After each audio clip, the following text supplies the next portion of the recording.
Donc l'exposé se déroulera en quelques phases. D'abord, on va vous présenter le comité para. On essaiera de faire ça vite, rapidement, mais c'est tout de même intéressant de voir d'où nous parlons. Le paranormal, de quoi s'agit-il? On parle beaucoup de paranormal, on emploie ce mot, on va essayer de le définir. Ensuite, on rentrera dans, j'allais dire, le vif du sujet par un exemple qui concerne beaucoup de gens. L'astrologie, science, pseudoscience. Vous aurez deviné que nous avons choisi, mais nous allons vous expliquer pourquoi nous avons choisi notre camp. Et ensuite, et pour terminer, avant la séance de questions-réponses, nous assisterons à une démonstration magique de spiritisme. Mais nous replacerons bien entendu ce terme dans le cadre général de notre combat pour l'esprit critique, bien entendu. Questions-réponses, ce sera pour la fin.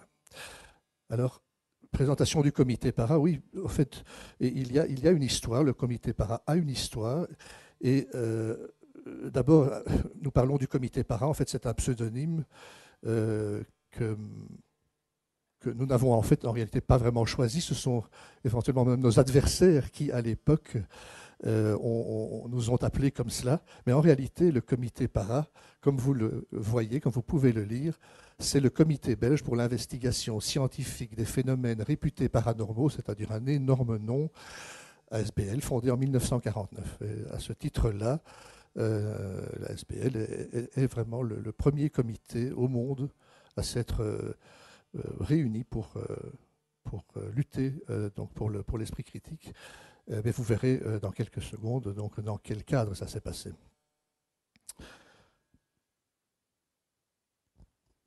Alors, fondateur et naissance, oui, puisqu'il a bien fallu que des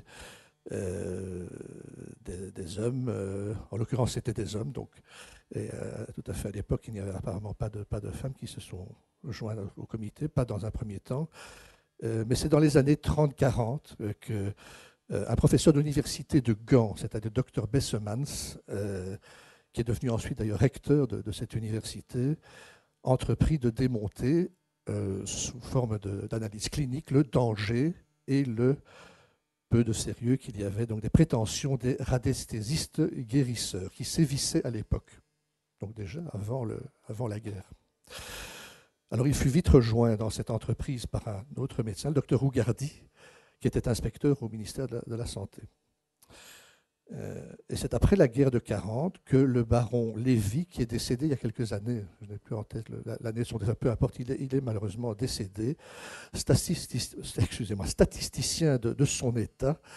Et il était résistant, il était évadé de Brendonk, notamment. Il fut nommé commissaire au rapatriement des milliers de Belges qui avaient disparu en Allemagne. Et c'est comme cela qu'il fit un appel officiel à la radio, promettant aux radiesthésistes de l'époque qui prétendaient pouvoir retrouver, grâce à la radiesthésie, la trace des disparus.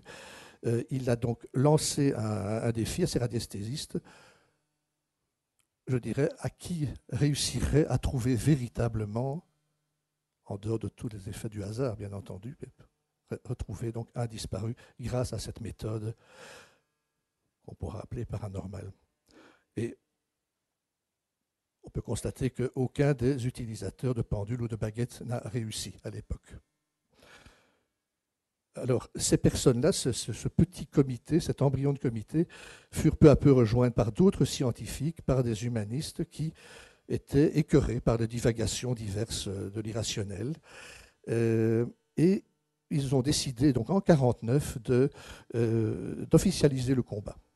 Donc, réunir en ASBL le fameux comité belge pour l'investigation scientifique des phénomènes réputés paranormaux. Cette dénomination a été extrêmement bien discutée, a été beaucoup discutée. Chaque mot est important. Et vous aurez l'occasion d'ailleurs de comprendre pourquoi dans la suite de l'exposé.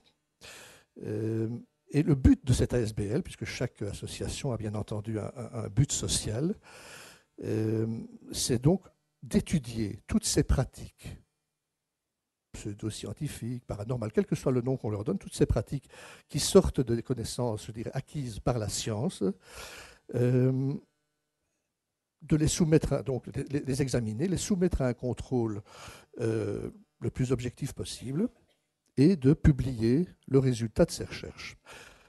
Et ensuite d'informer le public par toutes les méthodes possibles. Donc voilà, en très bref, et c'est toujours ce que nous faisons aujourd'hui.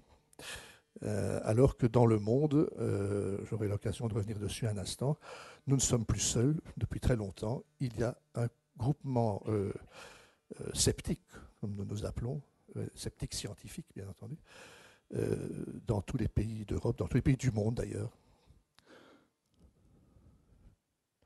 Alors, qui sont les membres du comité para, les membres actifs? Il y a des membres adhérents aussi, bien entendu. D'abord, pour vous dire, on n'est pas nombreux. Nous sommes une quinzaine de membres effectifs, une petite centaine de membres adhérents. Donc, vous voyez, ce n'est pas une très grosse association.